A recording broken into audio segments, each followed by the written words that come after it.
இந்த கன்னியாகுமரி பிரதர் இருக்கார்ல, இவர் ஒரு இடத்துல வந்து காங்கிரஸுக்கும் காமராஜருக்கும் உள்ள பிரச்சனைய பத்தி பேசுறாரு. இவனுங்க பொதுவா வந்து அப்புறம் திமுக, காங்கிரஸ் பிரச்சனைய பத்தி பேசுவானுங்க.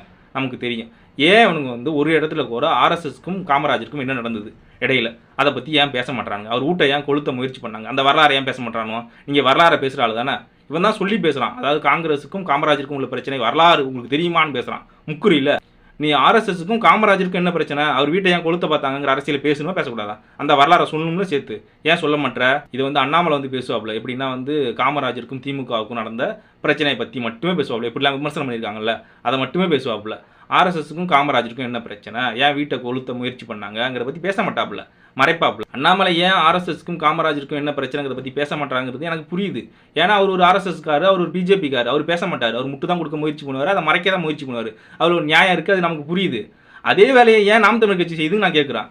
நீங்கள் ஏன் செய்றீங்க? நீங்கள் அவங்களுக்கு எதிரி கட்சி, உங்களுக்கு அவங்க எதிரி கட்சி. அப்படிங்கிறப்ப காமராஜரை இவ்வளோ துன்பப்படுத்திருக்காங்க, அப்படிங்கிறத புட்டு வைக்கணும்னு பொது வழியில்